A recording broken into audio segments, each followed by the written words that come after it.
Right. ఈరోజు కూడా మనం చర్చించబోయే అంశం ఏమిటంటే, నిన్నటి క్లాసు కంటిన్యూయేషనే ఈరోజు క్లాస్ ఉంటుంది.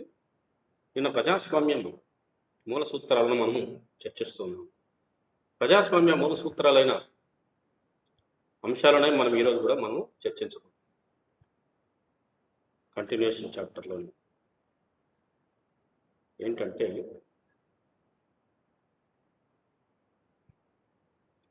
ఎక్కడ ఆపాం మనం నిన్న? అకౌంటబిలిటీ చెప్పాను కదా, అయిపోయింది. విల్ ఆఫ్ రైట్స్ చెప్పాను. Citizen participation, yes, it is very important.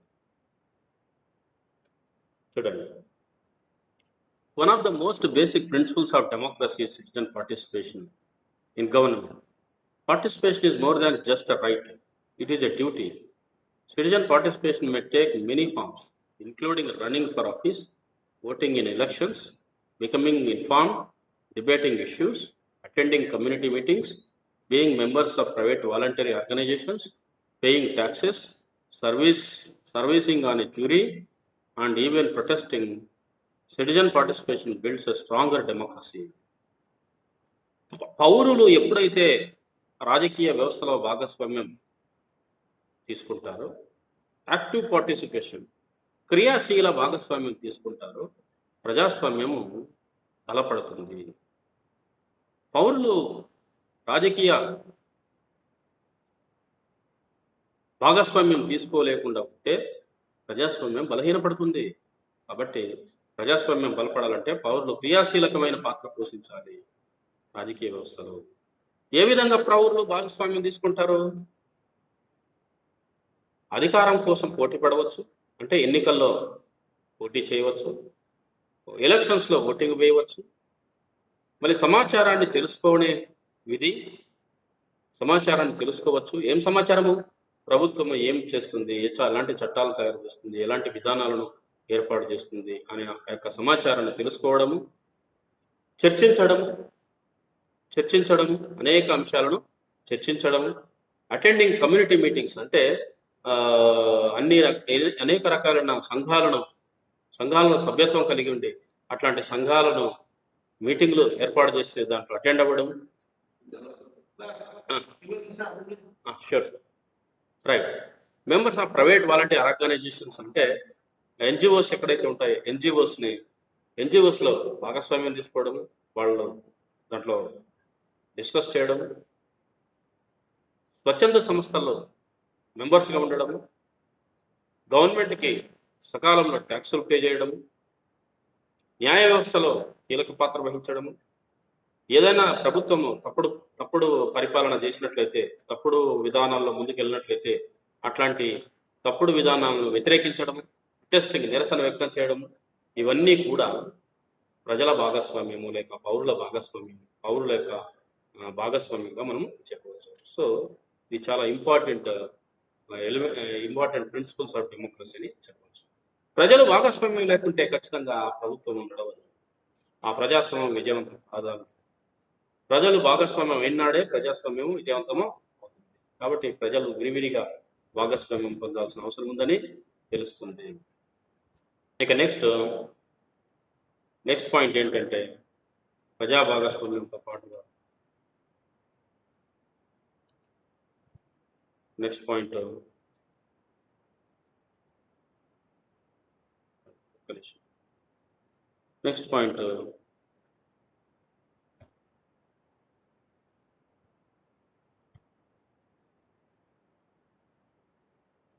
ఈ point, control of the abuse of power. అంటే అబ్యూజ్ ఆఫ్ పవర్ అంటే ఏంటి? అధికారాన్ని దుర్వినియోగాన్ని ప్రజలు అడ్డుకోవాలి. ఎట్లా అడ్డుకోవాలి, ఏ విధంగా అడ్డుకోవాలి అనేది గమనించినట్లయితే చూడండి ఒకసారి.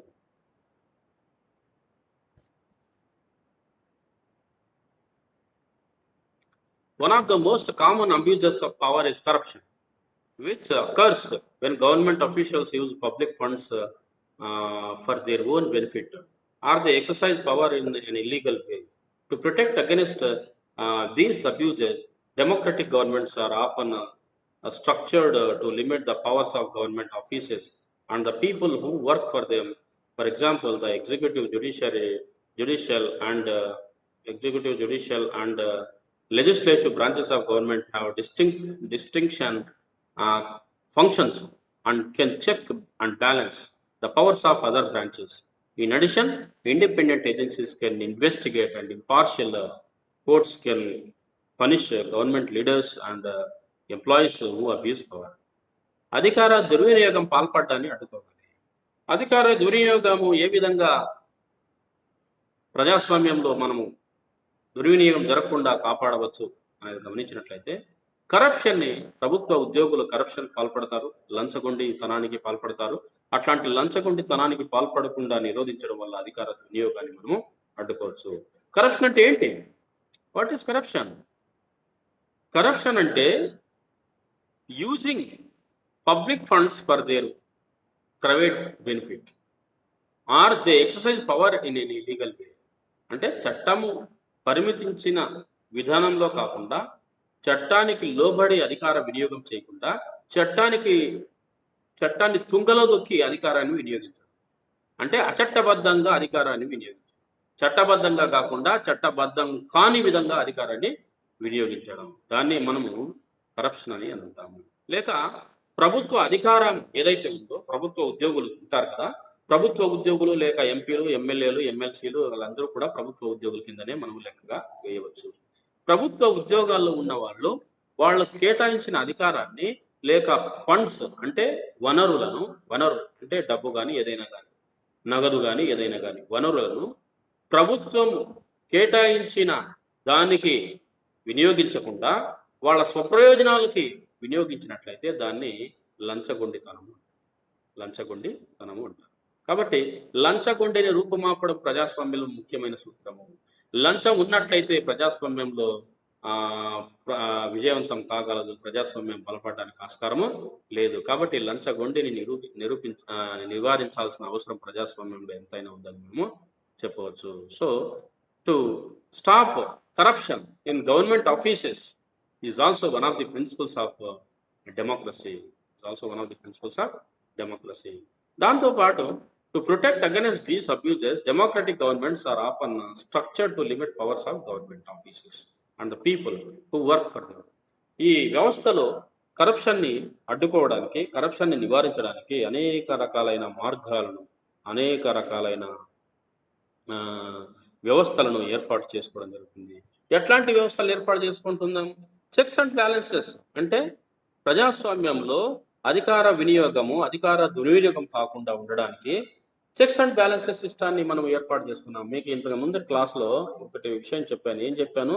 చెక్స్ అండ్ బ్యాలెన్సెస్ గురించి చెప్తూ అధికార పృథక్కరణ సిద్ధాంతం గురించి వివరిస్తూ మీకు చెప్పాను. ఏ విధంగా చెప్పాను? అమెరికాలో ఎలా ఉంది, ఇండియాలో ఎలా ఉంది, బ్రిటన్లో ఎలా ఉంది, ఫ్రాన్స్లో ఎలా ఉంది, రష్యాలో ఎలా ఉంది అధికార పృథక్కరణ సిద్ధాంతం అని మనం వివరించుకున్నాం.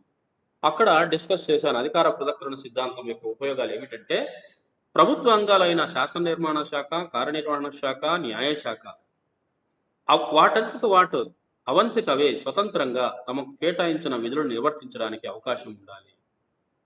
వాటి మధ్య అధికార విభజన పూర్తి స్థాయిలో జరగాలి.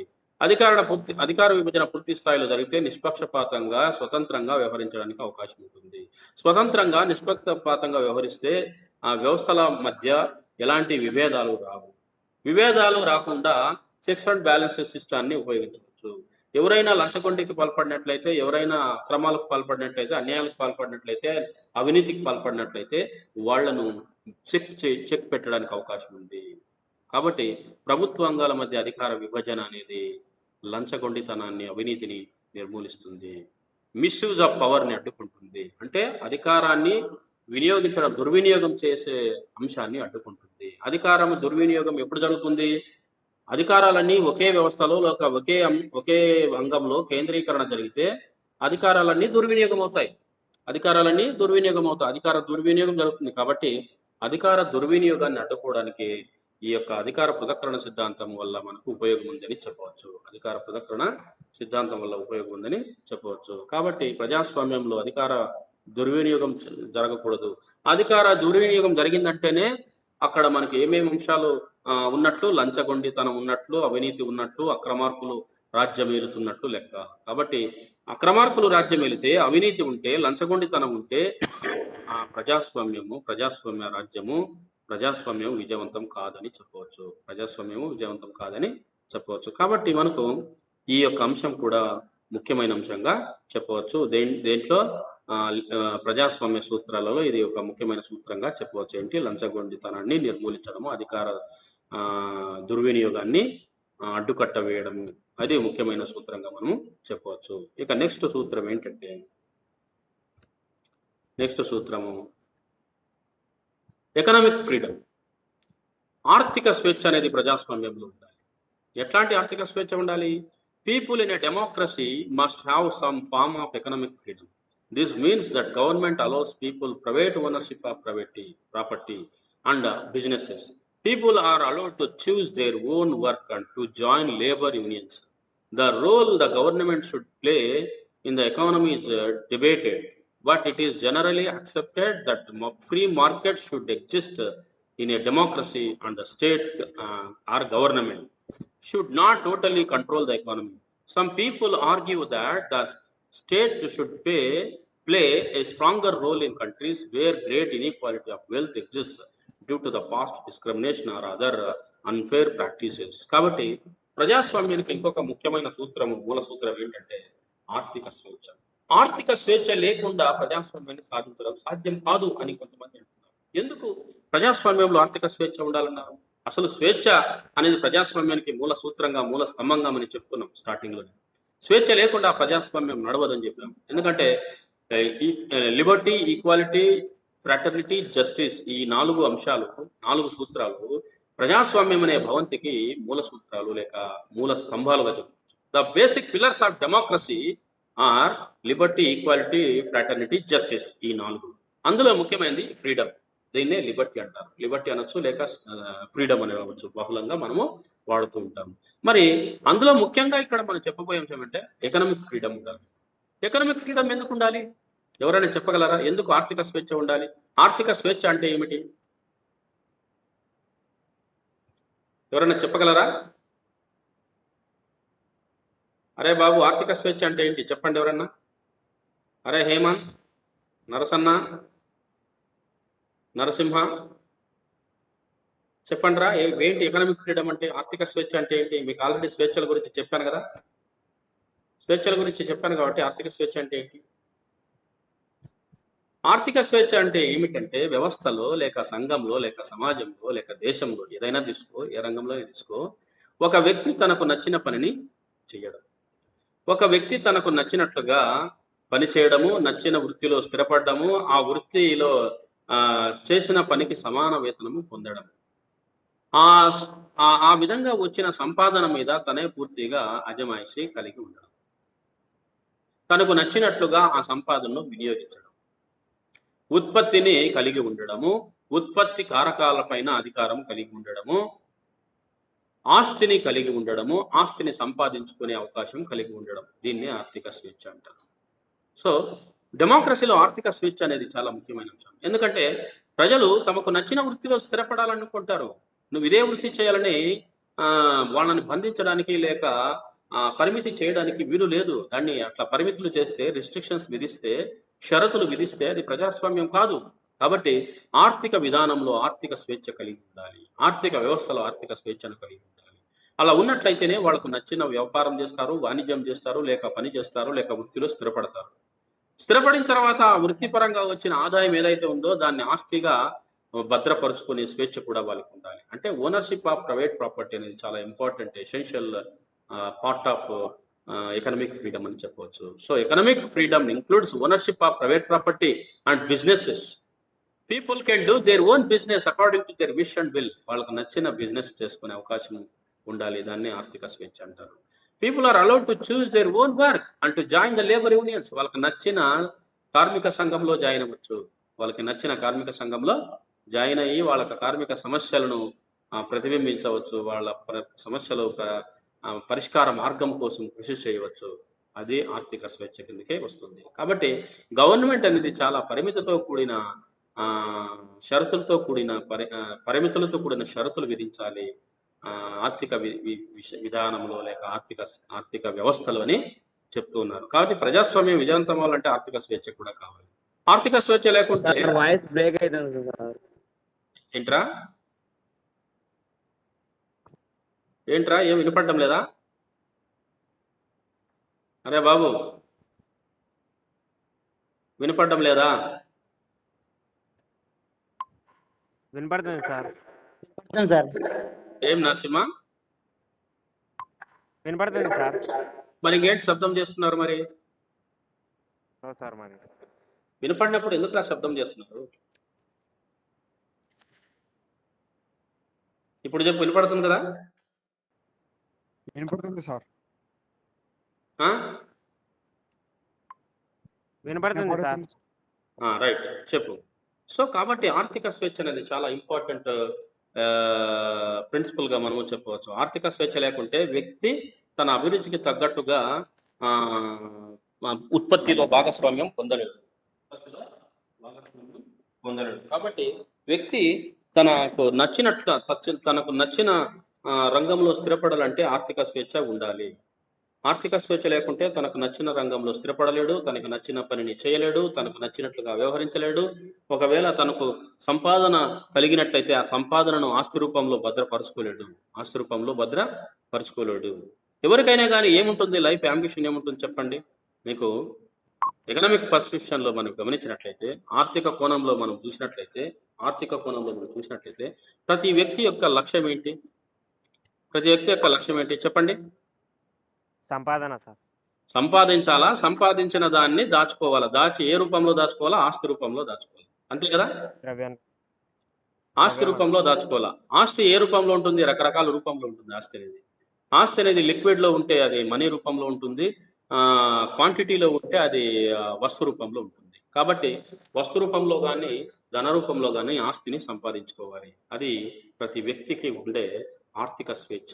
కాబట్టి ప్రతి ఒక్కరూ కోరుకునేది ఏంటంటే తన సంపాదన ఆస్తి రూపంలో ఏర్పాటు చేసుకోవాలనే కోరిక ప్రతి ఒక్కరికి ఉంటుంది. కాబట్టి ప్రజాస్వామ్యంలో ఆర్థిక స్వేచ్ఛ ఉండాలి. అలానే ఆర్థిక స్వేచ్ఛ అపరిమితమైన ఆర్థిక స్వేచ్ఛ కూడా ఉండకూడదు. ఎందుకు ఉండకూడదు? ప్రజాస్వామ్యంలో అపరిమితమైన ఆర్థిక స్వేచ్ఛ ఉన్నట్లయితే ధనవంతుడుగా మారిపోతూ ఉంటాడు, పేదవాడు నిరుపేదవాడిగా తయారవుతూ ఉంటాడు. అంటే ఆర్థిక అసమానతలు సమాజంలో ఏర్పడతాయి. ప్రజాస్వామ్యంలో అసమానతలు లేని సామ్యమే ప్రజాస్వామ్యం. కాబట్టి పరిమితులతో కూడుకున్న ఆర్థిక స్వేచ్ఛ కూడా ఇవ్వాలి. లేకుంటే పరిమితికి మించి ఆర్థిక స్వేచ్ఛ ఇచ్చినట్లయితే ఆ సమాజంలో ధనవంతుడుగా మారిపోతూ ఉంటాడు, పేదవాడు నిరుపేదవాడిగా మారిపోతూ ఉంటాడు. కాబట్టి సమాజంలో ఆర్థిక అసమానతలు ఏర్పడతాయి. ఆర్థిక అసమానతలు ఏర్పడితే ఏమొస్తాయి? పేదరికం వస్తుంది, నిరుద్యోగం వస్తుంది, నిరక్షరాస్యత ఏర్పడుతుంది, అనారోగ్యము ఏర్పడతాయి. ఇవన్నీ కూడా అభివృద్ధికి ఆటంకాలు అని చెప్పవచ్చు. కాబట్టి ప్రజాస్వామ్యంలో పరిమితులతో కూడుకున్న ఆర్థిక స్వేచ్ఛ ఇవ్వాలని కూడా చెప్పాలి. అది చాలా ముఖ్యమైన అంశం. కాబట్టి ప్రజాస్వామ్యం అంటే full fledged or absolute economic freedom ఇవ్వకూడదు. If absolute economic freedom is given, rich people will make more wealth, but poor people will become poor people. So poor people will become poorer, rich people will become richer if absolute economic freedom is given in the country. So in democracy, to reduce economic inequalities in the society, only restricted or limited economic freedom is given. కాబట్టి ప్రజాస్వామ్యంలో ఆర్థిక స్వేచ్ఛ అనేది ఒక ముఖ్యమైన సూత్రంగా మనము చెప్పవచ్చు. అసలు స్వేచ్ఛ అంటేనే ఒక ప్రజాస్వామ్య సూత్రము. అది ఎలాబొరేటివ్ గా మనం డిస్కస్ చేయాలి. స్వేచ్ఛలు రకరకాలుగా ఉంటాయి. రాజకీయ స్వేచ్ఛ, ఆర్థిక స్వేచ్ఛ, పౌర స్వేచ్ఛ, తర్వాత కల్చరల్ సాంస్కృతిక స్వేచ్ఛ, విద్యా స్వేచ్ఛ, రకరకాల స్వేచ్ఛలు ఉన్నాయి. కాబట్టి ఎకనామిక్ స్వేచ్ఛ అనేది కూడా చాలా ఇంపార్టెంట్ గా ఫీల్ అవుతుంది. కాబట్టి ఎందుకంటే డెమోక్రసీ క్యాపిటలిజాన్ని ఎంకరేజ్ చేస్తుంది. కాబట్టి క్యాపిటలిజం ప్రైవేట్ ఓనర్షిప్ని సమర్థిస్తుంది. కాబట్టి మనం ఖచ్చితంగా ఆర్థిక స్వేచ్ఛ అనేది ప్రజాస్వామ్యంలో ఉండాలి. కానీ మితిమీరిన ఆర్థిక స్వేచ్ఛ ఉండడం వల్ల ఆర్థిక అసమానతలు సమాజంలో వస్తాయి. కాబట్టి పరిమితులతో కూడుకున్న ఆర్థిక స్వేచ్ఛ ఉండాలని కూడా మనము చెప్పవచ్చని డిస్కస్ చేయవచ్చు. ఇక నెక్స్ట్ ప్రిన్సిపల్ ఆఫ్ డెమోక్రసీ ఏంటంటే, ఇక్కడ మనకు ఆర్థిక స్వేచ్ఛ తర్వాత ఇంకొక ప్రిన్సిపల్ ఏంటంటే next, regular free and fair elections. డెమోక్రసీలో ఎన్నికలు అనేవి రెగ్యులర్గా జరగాలి. రెగ్యులర్గా అంటే క్రమం తప్పకుండా ఎన్నికలు జరగాలి. ఫర్ ఎగ్జాంపుల్, భారతదేశ ప్రజాస్వామ్య వ్యవస్థలో ఎన్నికలు ఎన్ని సంవత్సరాలకు ఒకసారి జరగాలని మనం నియమం భారత రాజ్యాంగంలో పెట్టుకున్నామో, ప్రతి 5 సంవత్సరాలకు ఎన్నికలు జరగాలి. ప్రతి 5 సంవత్సరాలకు ఎన్నికలు జరగాలి. క్రమం తప్పకుండా ఎన్నికలు జరగాలి. రెగ్యులర్గా జరగాలి. ఫ్రీ అండ్ ఫేర్ ఎలక్షన్ జరగాలి. అంటే స్వేచ్ఛాయుతమైన ఎన్నికలు జరగాలి. ఎన్నికలలో ఎలాంటి అభద్రతా భావానికి గురి కాకుండా ఎన్నికలు జరగాలి. One way citizens express there will is by electing officials to represent them in the government. In a democracy, elections are held regularly, usually every few years. Democracy insists that elected officials are chosen by the people in the free and fair manner. Most adult citizens should have right to vote and to run for office, regardless of their race, gender, ethnicity, and level of wealth. Additionally, obstacles should not exist which make it difficult for poor people to vote. There should be no intimidation, corruption, and threats to citizens before or during an election. కాబట్టి ప్రజాస్వామ్య దేశంలో ఎన్నికలు అన్నది క్రమం తప్పకుండా జరగాలి. For example, భారతదేశం అనే ప్రజాస్వామ్య దేశంలో ప్రతి 5 సంవత్సరాలకి క్రమం తప్పకుండా ఎన్నికలు జరగాలనే నియమాన్ని మనం భారత రాజ్యాంగం వరకు పెట్టుకున్నాం. అందుకోసమే ఎన్నికల్లో 5 సంవత్సరాలకు ఒకసారి సాధారణ ఎన్నికలు జరుగుతాయి. ఎన్నికలు జరిగిన తర్వాత కొత్త ప్రభుత్వం ఏర్పడుతుంది. పాత ప్రభుత్వం ఒకవేళ ఉంటే ఉంటుంది, లేకుంటే అపోజిషన్లో కూర్చుంటుంది. అట్లనే అమెరికాలో ప్రతి 4 సంవత్సరాలకు ఎన్నికలు జరగాలి, అధ్యక్ష ఎన్నికలు. అట్లనే స్విట్జర్లాండ్లో ప్రతి 7 సంవత్సరాలకు ఎన్నికలు జరగాలి. అట్లనే బ్రిటన్లో 5 సంవత్సరాలకు ఒకసారి ఎన్నికలు జరగాలి. కాబట్టి ఒక్కొక్క దేశంలో ఒక్కొక్క కాల పరిమితిని పెట్టుకోవడం జరుగుతుంది ఎన్నికల కోసము. కాబట్టి ఎన్నికలు క్రమం తప్పకుండా జరగాలి. ఎన్నికలు జరగలేదంటే అది ప్రజాస్వామ్య దేశం కాదు. ఎన్నికలు డిలే చేస్తున్నారంటే ప్రజాస్వామ్యబద్ధంగా పరిపాలన కొనసాగడం లేదని అర్థం. కాబట్టి ఎన్నికలు అనేవి క్రమం తప్పకుండా జరగాల్సిన అవసరం ఉంది ప్రజాస్వామ్యంలో. ఓకే, ఎన్నికలు జరగాలి, సరే. ఎన్నికలు ఎట్లా జరగాలి? ఫ్రీ అండ్ ఫేర్ ఎలక్షన్ జరగాలి. ఫ్రీ అండ్ ఫేర్ అంటే ఏంటి? ఎలాంటి అక్రమాలకు పాల్పడకుండా, ఎలాంటి లంచగొండిలకు పాల్పడకుండా, ఎలాంటి బెదిరింపులకు పాల్పడకుండా, ఎలాంటి భయభ్రాంతులకు గురి చేయకుండా ఓటర్స్ని ఎన్నికల్లో ఓటు వేసే విధంగా మనము ఏర్పాటు చేయాలి. That is democracy. సో డెమోక్రసీలో ఓటర్ను భయభ్రాంతులకు గురి చేస్తే, ఓటర్లను లంచంతో కొనివేస్తే, ఓటర్లను బెదిరిస్తే అది ప్రజాస్వామ్యం కాదు. కాబట్టి free and fair election must be held regularly in a democracy. That is the basic principles of democracy. Election జరగాలి. ఎలా జరగాలి? ఫ్రీ అండ్ ఫేర్ మేనర్లో జరగాలి. చాలా క్రమం తప్పకుండా, భయభ్రాంతులకు గురి కాకుండా ఎన్నికల్లో ఓటర్స్ ఓటు వేసే విధంగా ఉండాలి. అట్లాంటి పరిస్థితులు కల్పించాలి. ఇక ఎన్నికల్లో ఓటు వేసే అంశం race, gender, ethnicity and level of wealth అనేది లేకుండా, అంటే ఆదాయాన్ని బట్టి, జాతిని బట్టి, వర్గాన్ని బట్టి, లింగాన్ని బట్టి ఓటు హక్కును వినియోగించుకోకుండా అందరికీ సమానమైన ఓటు హక్కును కల్పించి ఎన్నికల్లో భయభ్రాంతులకు గురి కాకుండా భద్రతతో కూడిన ఓటింగ్ విధానాన్ని మనం కల్పించాలి. అంటే ఓటింగ్ ముందు కానీ, ఓటు వేసే టైంలో కానీ ఓటర్స్ భయాందోళనకు గురి కాకుండా వాళ్ళకి అట్లాంటి భద్రతతో కూడిన ఎన్విరాన్మెంట్ని ప్రొవైడ్ చేయాలి. That is also important element or principles of democracy. So ఇది చాలా ముఖ్యమైన అంశం. లేదంటే ఏమవుతుంది? మనకు ఎన్నికలు ఇరాన్లో మొన్న జూన్ 18వ తారీఖు ఎన్నికలు జరిగాయి ఇరాన్లో. ఇరాన్ దేశం ఏంటి? ఇస్లామిక్ రిపబ్లిక్ ఆఫ్ ఇరాన్ దాని పేరు. అంటే ఇస్లాం మతాన్ని ఆధారంగా చేసుకొని ఏర్పడిన దేశం. ఆ దేశం ఎలా జరిగింది? ఇప్పుడు రసైస్ అనే అతను, మహమ్మద్ రసైస్ ఆయన పేరు, ఆయన ఇరాన్ ప్రెసిడెంట్గా ఎన్నికయ్యాడు. ఎన్నికల్లో ఎంత శాతం పోలైందో తెలిసిన? ఎన్నికలు ఎవరన్నా చెప్పండి. ఇరాన్ దేశంలో ఎంత శాతం ఓటింగ్ పోలైందో చెప్పండి. ఇరాన్ దేశం కూడా మేము ప్రజాస్వామ్య దేశంగా అని వాళ్ళు రాసుకున్నారు. వాళ్ళకు రాజ్యాంగంలో ప్రజాస్వామ్యబద్ధంగా ఎన్నికలు మేము జరుపుకుంటామని చెప్పారు. ప్రజాస్వామ్యబద్ధంగానే జూన్ 18వ తారీఖున ఎన్నికలు జరిగాయి. జూన్ 18వ తారీఖున ఎన్నికలు జరిగాయి. ఎవరైనా చెప్పండి, ఇరాన్ దేశంలో ఎంత శాతం ఓటింగ్ వచ్చిందో చెప్పండి. చదివితే ఎవరైనా చదివారా? ఇరాన్లో ఎన్నికలు జరిగాయని తెలుసా? నరసింహ తెలుసా? ఇరాన్లో ఎన్నికలు జరిగింది. అఖిల తెలుసా? 48% ఓటింగ్ జరిగింది. ఇరాన్ దేశంలో ఎంత శాతం ఓటింగ్ జరిగింది? 48% ఓటింగ్ జరిగింది. అంటే మిగతా 52% ఓటింగ్ లో పార్టిసిపేట్ చేయలేదని అర్థం. ఆ 48% ఓటింగ్ లో ఈయనకి 68% ఓట్లు వేశారు. ఇంకా మిగతా శాతం ఓట్లు ఈయనకు పడలేదు. అంటే 48% ఓటర్లు ఓటింగ్ లో పార్టిసిపేట్ చేస్తే దాన్ని ప్రజాస్వామ్య దేశం అంటారా? సగానికి పైగా కనీసం మెజారిటీ అన్న ఓటింగ్ లో పార్టిసిపేట్ చేస్తే ఓట్లు వేస్తే దాన్ని ప్రజాస్వామ్యం అంటారు. సగానికి లోపలే ఓటర్స్ పార్టిసిపేట్ చేశారు అంటే డెమోక్రటిక్ ప్రాసెస్ లో, ఎన్నికల విధానంలో. మరి దాన్ని ఏమంటాం మనము? Can we say that is a democratic government? ఆయన ప్రజాస్వామ్యబద్ధంగా ఎన్నుకోబడిన అధ్యక్షుడు అని మనం చెప్పగలమా? చెప్పలేము. ఎందుకంటే అక్కడ మతము చాలా వైటల్ రోల్ ప్లే చేసింది కాబట్టి. మతపరమైన క్లర్జీస్ ఉంటారు కదా, మతాధిపతులు భయభ్రాంతాలకు గురి చేసి సామాన్యమైన ఓటర్లని ఎన్నికల్లో ఓటు వేయకుండా అడ్డుకోవడం జరిగింది. ఎందుకంటే ఈయన ఒక మతానికి ఈయన కూడా ఒకప్పుడు ఒక క్లర్జీ అనమాట, అంటే మతాధికారి. ఇతను కూడా ఒక మతాధికారి. ఇతన్ని ఎన్నికల్లో ఎన్నుకోవడం వల్ల మనకు అనేక నష్టం జరుగుతుంది. సామాన్య ప్రజలు ఓటింగ్కు దూరంగా ఉండడము ఒక కారణమైతే, భయభ్రాంతులకు గురి చేసి ఓటు వేయకుండా దూరం పెట్టడం ఇంకొక కారణంగా మనము చెప్పవచ్చు. కాబట్టి ఇట్లాంటి దేశాన్ని, ఇట్లాంటి పరిస్థితుల్ని మన ప్రజాస్వామ్యబద్ధంగా ఫ్రీ అండ్ ఫేర్ ఎలక్షన్ జరిగిందని చెప్పగలమా? చెప్పలేము. సో కాబట్టి స్వేచ్ఛాయుత ఎన్నికలు జరగాలంటే ఓటర్లు అనేవాళ్ళు భయభ్రాంతులకు గురి కాకుండా ఉండాలి. ఓటర్లు 90% 100% ఓట్లు వేయాలి. 100% ప్రజలు ఓట్లేస్తే అది నిజమైన ప్రజాస్వామ్య దేశం.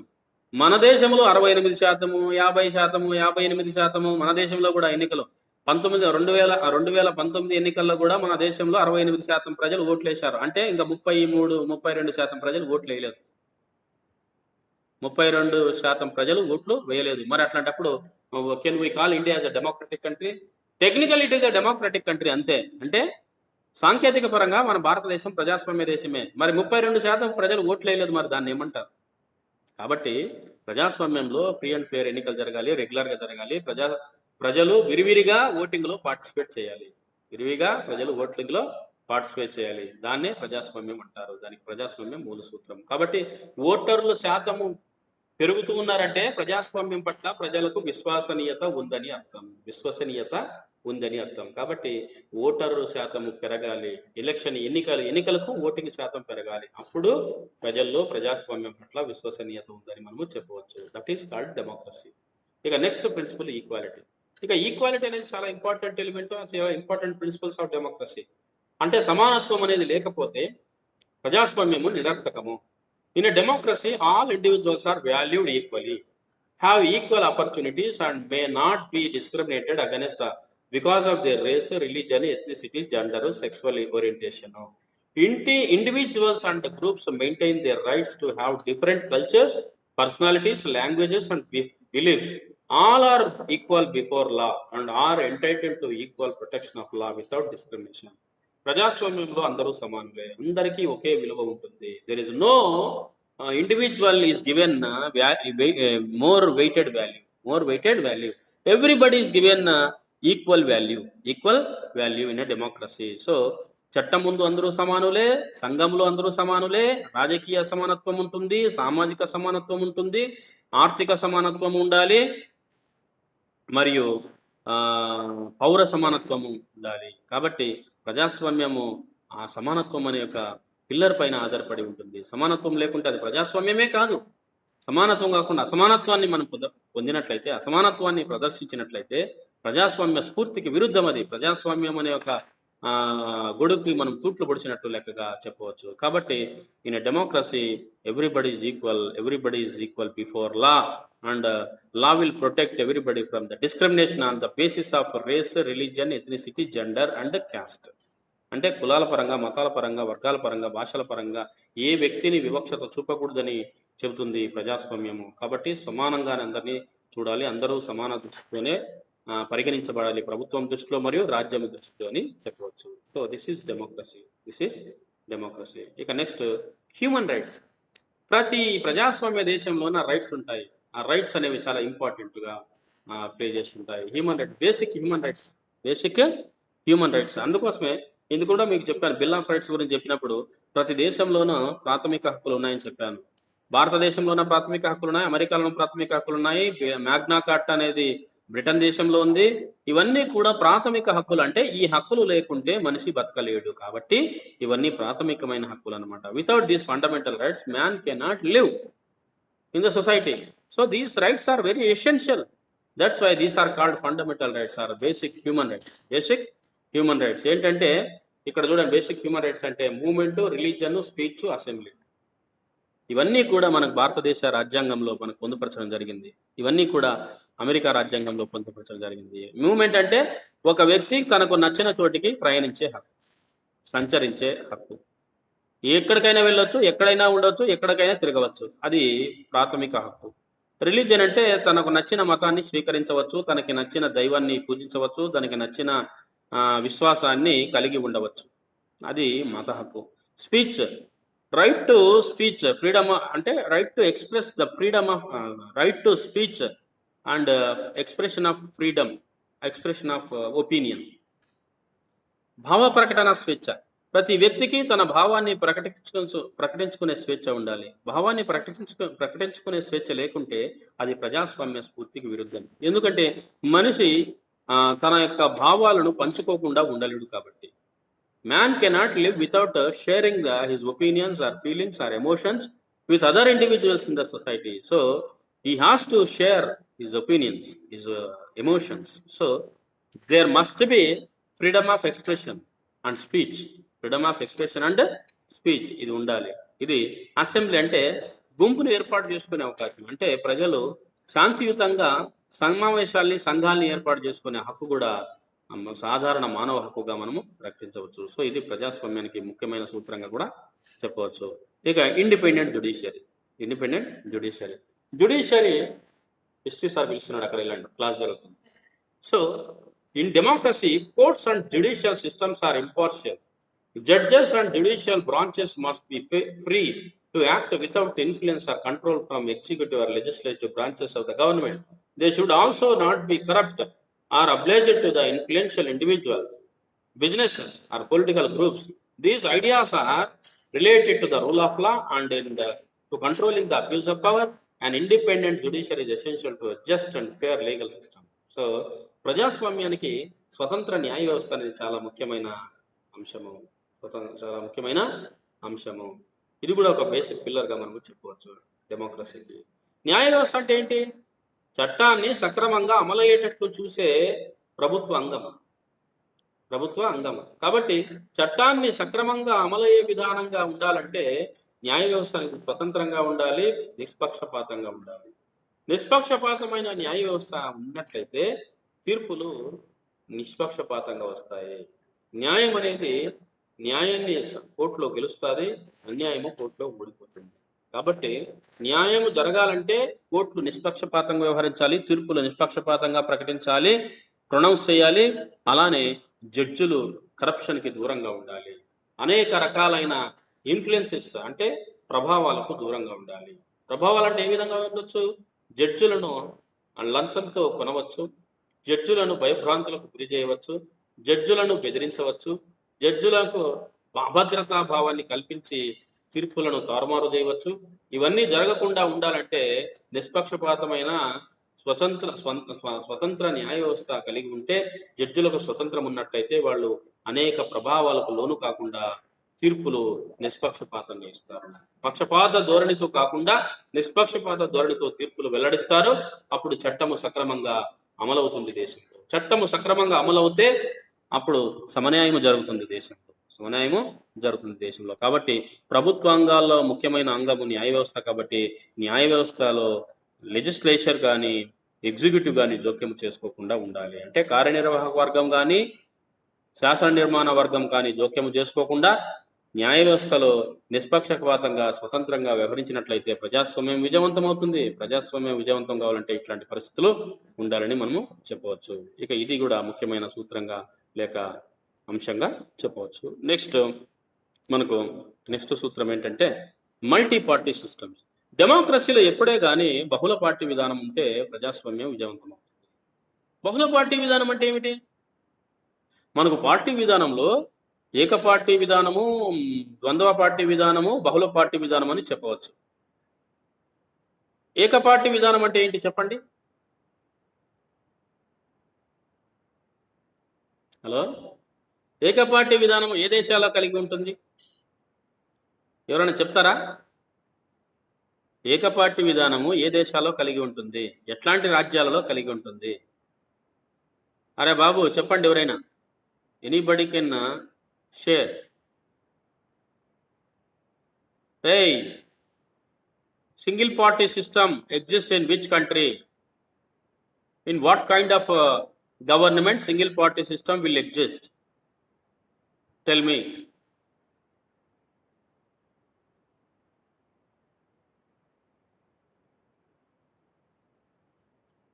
సో సింగిల్ పార్టీ సిస్టమ్ అనేది కమ్యూనిస్టు దేశాల్లో ఉంటుంది, ప్రజాస్వామ్య దేశాల్లో ఉండదు. ప్రజాస్వామ్య దేశాల్లో ద్వంద్వ పార్టీ విధానం కానీ లేక బహుళ పార్టీ విధానం కానీ కలిగి ఉంటుంది. Dual party system and multi party system. Dual party system అంటే రెండు పార్టీల వ్యవస్థ, ద్వంద్వ పార్టీ వ్యవస్థ. మల్టీ పార్టీ సిస్టమ్ అంటే బహుళ పార్టీ వ్యవస్థ. కాబట్టి ఎన్నికల్లో పోటీ చేయాలంటే బహుళ పార్టీ సిస్టమ్ ఉన్నట్లయితే ప్రజాస్వామ్యము పరిడవిల్లుతుంది, అభివృద్ధి చెందుతుంది. To have a democracy more than one political party must participate in elections and play a role in government. A multi party system allows more for organized opposition to party that wins the election. Multi parties provide the government with different viewpoints on issues and provide voters with a choice of candidates, parties and policies. Historically, when a country only has one party, the result has been a dictatorship. ఒక party ఉందంటే అది dictatorship కింద ఉన్నట్లే లెక్క. Multi party system ఉందంటే అక్కడ ప్రజాస్వామ్యం పరిడవిల్లుతుందని లెక్క. ఎందుకంటే ప్రజాస్వామ్యంలో బహుళ పార్టీలు ఉన్నట్లయితే ప్రజలకు చాయిస్ ఉంటుంది, ఐచ్ఛికం ఉంటుంది. ఏ పార్టీకి ఓటేయాలి, ఎన్ని పార్టీలకు ఓటేయాలి, ఎలాంటి వ్యక్తికి ఓటేయాలి అనేది ఒక ఎంచుకోవడానికి ఒక అవకాశం ఉంటుంది. బహుళ వ్యక్తులు పోటీ చేస్తారు, అనేక మంది పోటీ చేస్తారు. అందులో మంచి వ్యక్తిని, మంచి పార్టీని ఎన్నుకొని అధికారంలోకి తీసుకోవడానికి ప్రజలకు అవకాశం ఉంటుంది. అంటే ప్రజాస్వామ్యంలో అవకాశాలు ఎక్కువగా ఉంటాయి, ఎక్కువ పార్టీలు ఉండడం వల్ల. అదే నీకు ఒక పార్టీ కానీ రెండు పార్టీలు కానీ ఉన్నట్లయితే, ఒక పార్టీ ఉంటే అది ఖచ్చితంగా డిక్టేటర్షిప్కు దారితీస్తుంది. ముఖ్యంగా కమ్యూనిస్ట్ కంట్రీలో ఒకే పార్టీ సిస్టమ్ ఉంటుంది. ఎన్ని జరిగినా కమ్యూనిస్ట్ పార్టీకే ఓటేయాలి. కాబట్టి అక్కడ డిక్టేటర్షిప్ ఉంటుంది. బహుళ పార్టీ ఉందనుకో, అమెరికా దేశం లాంటి బహుళ పార్టీ సిస్టమ్ అమెరికా ప్రజాస్వామ్య దేశంలో ఉంది. అమెరికాలో రెండు పార్టీలు ఉన్నాయి. ఏ పార్టీలు ఉన్నాయి అమెరికాలో? Republican party and democratic party. ఇప్పుడు డెమోక్రాటిక్ పార్టీకి చెందిన జో బిడెన్ అమెరికా అధ్యక్షుడయ్యాడు. మొన్నటి వరకు డొనాల్డ్ ట్రంప్ రిపబ్లికన్ పార్టీకి చెందినవాడు. కాబట్టి ప్రజలకు అక్కడ పెద్ద చాయిస్ ఉండదు. There is no choice for American citizens to elect their leader from different political parties. Only they are given only two choices. One is from Democratic Party, another one is from Republican Party. The two choices are given in America. But whereas in India democratic system is having multi-party system. Multi-party అంటే ప్రతి రాష్ట్రంలో అనేక పార్టీలు పోటీ చేస్తాయి, జాతీయ స్థాయిలో అనేక పార్టీలు పోటీ చేస్తాయి. ప్రజలకు అవకాశం ఉంటుంది, ఏ వ్యక్తిని ఎన్నుకోవాలి, ఏ యొక్క పార్టీని ఎన్నుకోవాలి. ఒక్కొక్క పార్టీ ఒక్కొక్క రకమైన విధానాలతో, మేనిఫెస్టోతో ముందుకు వస్తాయి, వ్యూ పాయింట్స్తో ముందుకు వస్తాయి. మేము అధికారంలోకి వస్తే ఇలాంటి పనులు చేస్తామని ఒక్కొక్కరు ఒక్కొక్క పార్టీ విధానాన్ని ప్రకటిస్తారు. కాబట్టి ప్రజలకు అనేక అవకాశాలు, ఇక్కడ చాయిస్ ఉంటుందని చెప్పవచ్చు. కాబట్టి డెమోక్రసీలో ఒక పార్టీ ఉంటే డిక్టేటర్షిప్ దారితీస్తుంది. కాబట్టి అనేక పార్టీలు ఉంటే ఆర్గనైజ్డ్ అపోజిషన్ కూడా ఉండడానికి ఆస్కారం ఉంటుంది. ప్రజాస్వామ్యంలో అపోజిషన్ అనేది బలంగా ఉండాలి. అపోజిషన్ పార్టీ బలంగా ఉంటే ప్రజల గొంతును వినిపించడానికి ఆస్కారం ఉంది శాసనసభలో మరియు బయట మీడియాలో ఎక్కడైనా కానీ. ప్రజాస్వామ్యము బలపడాలంటే బలమైన శాసనసభలో బలమైన ప్రతిపక్షం ఉండాలి, ప్రజల గొంతు వినిపించాలి. ప్రజలకు వ్యతిరేకమైన చట్టాలు నిర్మించినట్లయితే ప్రభుత్వము, అధికార పార్టీ, ప్రతిపక్షంలో ఉండే పార్టీలు ప్రజల తరపున గొంతెత్తి మాట్లాడాలి. అట్లాంటి చట్టాల్ని అడ్డుకోవాలి. బలహీనమైన ప్రతిపక్ష పార్టీలు ఉన్నట్లయితే ప్రజల యొక్క గొంతు వినపడడానికి వీలు లేదు. 5 సంవత్సరాలు అధికారాన్ని ఇచ్చినట్లయితే 5 సంవత్సరాలు ప్రజలకు అవకాశం ఉండదు, ప్రజల యొక్క అభిప్రాయాలు తెలియజేయడానికి అవకాశం ఉండదు. ప్రజల యొక్క కోరికలకు అనుకూలంగా ప్రభుత్వం నడుచుకోకుండా ఉంటే వాళ్ళని అడ్డుకోవడానికి అవకాశం ఉండదు. కాబట్టి ఆర్గనైజ్డ్ అపోజిషన్ ఉండాలి. ఆర్గనైజ్డ్ అపోజిషన్ ఉండాలంటే బహుళపక్ష పార్టీ విధానం ఉండాలి. అప్పుడే ప్రజాస్వామ్యము మన్నిక ఉంటుంది, అభివృద్ధి చెందుతుంది, పరిడవిల్లుతుందని చెప్పవచ్చు. ఇక నెక్స్ట్ పొలిటికల్ టాలరెన్స్. ప్రజాస్వామ్యంలో సహనం అనేది చాలా ఇంపార్టెంట్. ముఖ్యంగా రాజకీయ సహనం అంటే రాజకీయాల్లో ఎత్తులకు పై ఎత్తులు వేయవచ్చు. అధికారాన్ని ఎట్లా కైవసం చేసుకోవాలని ఎత్తులకు పై ఎత్తులు వేయవచ్చు, వ్యూహాలు రచించవచ్చు. బట్ హింసకు పాల్పడకూడదు. రాజకీయాల్లో హింసకు పాల్పడినట్లయితే ప్రజాస్వామ్యము హింసకు వ్యతిరేకం. హింస ఏ రూపంలో ఉన్నా మనము అది మానసిక హింస అయినా, భౌతిక హింస అయినా మనము అడ్డుకోవాలి. అప్పుడే ప్రజాస్వామ్యం విజయవంతమవుతుంది. Democratic societies are politically tolerant. This means that while the majority of the people rule in a democracy, the rights of minorities must be protected. A democratic society is often composed of people from different cultures, races, religions, ethnic groups who have viewpoints that differ from majority of the population. People who are not in a power must be allowed to organize and speak out. Political minorities are sometimes referred to the opposition because they may have ideas which are different from the controlling majority. If the people in the majority try to destroy the rights of people in minority groups or with minority viewpoints, then they also destroy democracy. కాబట్టి ప్రజాస్వామ్యం అంటేనే అనేక వర్గాల కలయిక. ప్రజాస్వామ్యం అంటే అనేక మతాలు, కులాలు, ప్రాంతాలు, భాషల కలయిక దేశం. అట్లాంటి దేశంలో మెజారిటీ ప్రజలు పాలిస్తారు, మైనారిటీ ప్రజలు అపోజిషన్లో ఉంటారు. కాబట్టి మెజారిటీ ప్రజల యొక్క అభిప్రాయాలు మైనారిటీ ప్రజలపైన రుద్దకూడదు. కాబట్టి రాజకీయంగా మైనారిటీ అంటే అపోజిషన్లో ఉన్నవాళ్ళు. ఎవరైతే అధికారంలో ఉండే పార్టీని లేక అధికారంలో ఉండే నాయకులను ప్రశ్నించడానికి అవకాశం ఉండాలా. దాన్నే రాజకీయ సహనం అంటారు. అట్లాంటి ప్రశ్నించిన వాళ్ళని అరెస్ట్ చేయడము, ప్రశ్నించిన వాళ్ళని జైళ్ళలో బంధించడము, ప్రభుత్వ విధానాలను వ్యతిరేకించిన వాళ్ళను దేశ ద్రోహులుగా ముద్ర వేయడము, ఇట్లా చేసినట్లయితే అది ప్రజాస్వామ్యానికి వ్యతిరేకము. అది ప్రజాస్వామ్యము నాశనం అయిపోతుంది, డిస్ట్రాయ్ అయిపోతుంది. ఇప్పుడు భారతదేశంలో జరుగుతుంది అదే. మోడీ ప్రభుత్వంలో భారతదేశంలో ప్రశ్నించిన సామాజిక ఉద్యమకారులను, ప్రశ్నించిన రైతాంగ నాయకులను, ప్రశ్నించిన మీడియా వాళ్లను, ప్రశ్నించిన రైట్ టు ఇన్ఫర్మేషన్ యాక్టివిస్టులను, ప్రశ్నించిన వాలంటరీ ఆర్గనైజేషన్స్ను వీళ్ళ